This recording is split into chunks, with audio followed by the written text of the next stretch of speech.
poppin', everyone? Adama here. Now, over the last few weeks, I've been running into phones a lot. I've run into the Oppo A9 2020, the Oppo F11 Pro, the Oppo A5s, the Samsung Galaxy A50, the Oukitel C15 Pro, and the Tecno 12 Air. Now, videos on all these will be coming up shortly.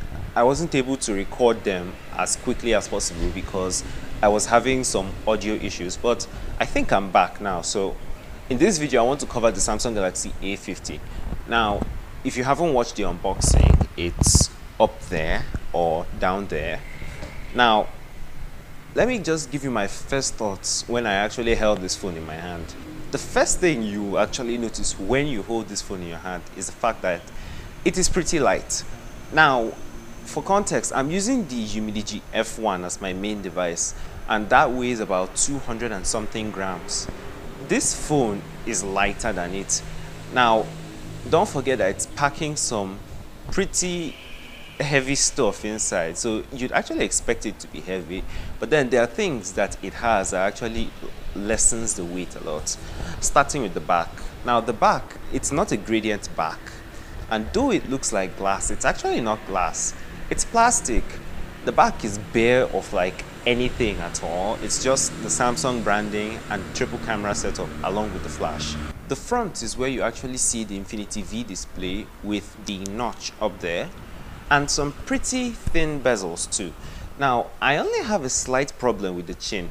It's not that the chin is big or anything, but I just feel like it should have been just a tiny bit smaller. It's just a tiny bit. It's not like it's a must.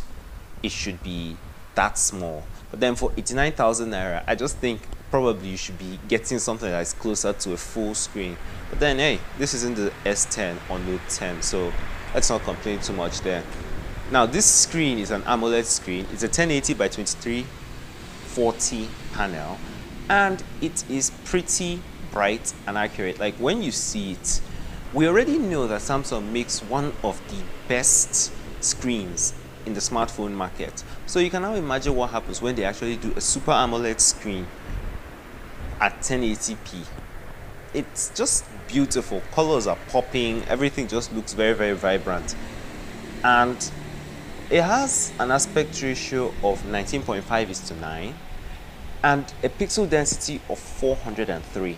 Now, during my time of using the phone, I didn't notice any problems like the off-axis color shift and some other stuff like that. I didn't also notice any screen bleeding anywhere. So it means that this panel was very well designed.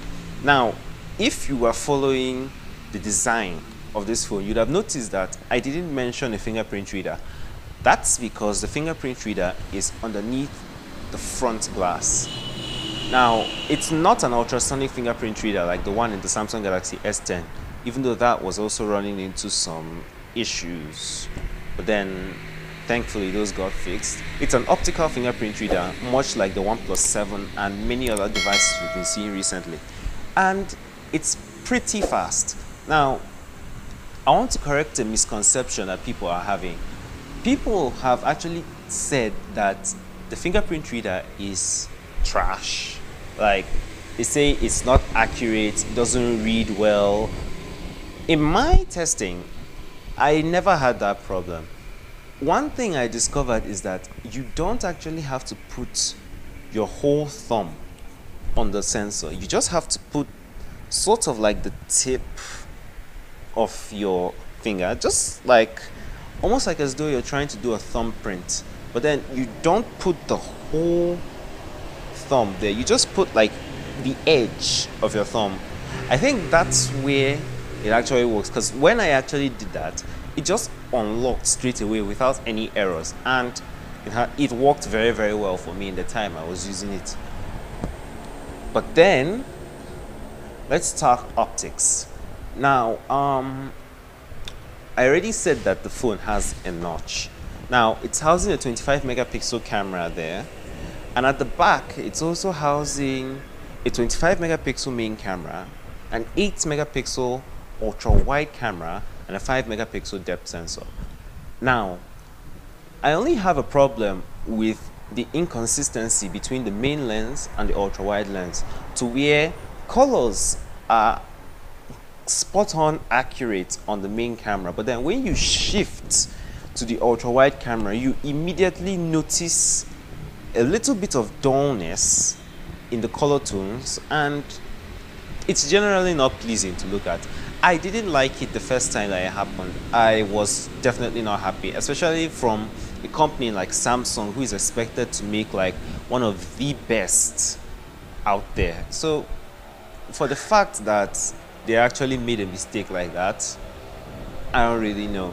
But then shots from the main camera are very, very good. They're detailed, and also the portrait mode of the main camera, now from what I've seen, it's not very, very good.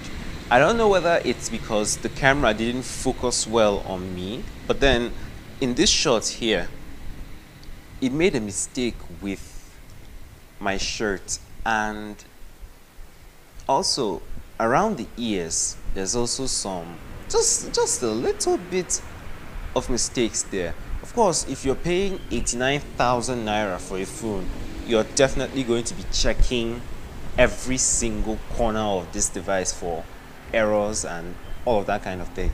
So don't blame me for being so picky here. The ultra wide camera is not as detailed as the main camera. It's 8 megapixels versus 25. Now, I've already said that megapixel count is not the main thing that decides how good or bad a camera photo will be. But then megapixel count is still very important either way. As much as the software is important, the megapixel count is important. Now, in the Huawei Mate 30 Pro that just came out recently, even though it doesn't have the Google licenses, it had a 40 megapixel main camera and a 40 megapixel ultra wide camera. Now tell me, if I were to bring the Mate 30 and this device, ignore the price gap, which would you think would produce the better shots? Exactly. So for Samsung to not have used something like, say, a 16 megapixel lens, I just don't get it. But it's just me being picky. Of course, everything is still good. You can still do some photo editing on the pictures to actually make them come out the way that you would actually want them to be.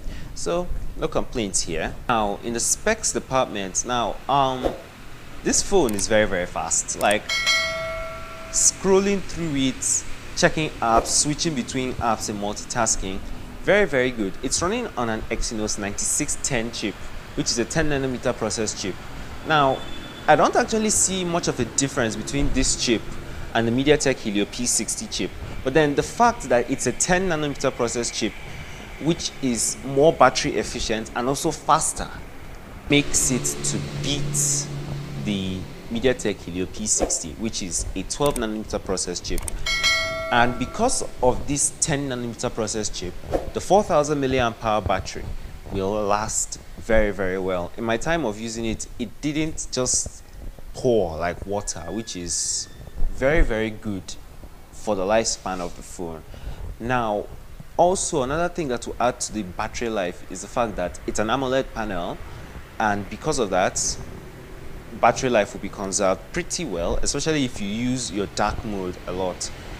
And then that brings me to the interface of Samsung. Now, a lot of people have actually praised One UI, that they love the design, they love how it is. I'm not really a fan.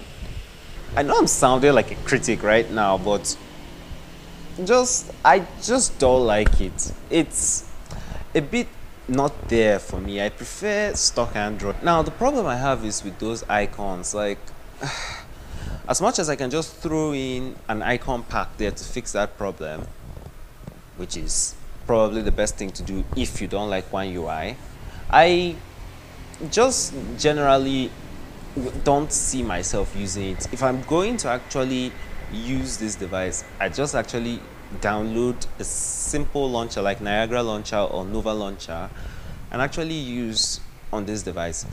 If you're the kind of person that likes One UI, please, by all means, you will actually love the experience. It's running Android 9 with One UI 1.1.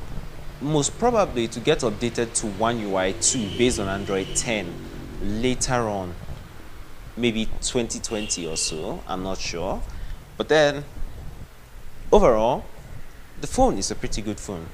That's like the main point of everything I'm saying here. For the price, it's a pretty good phone.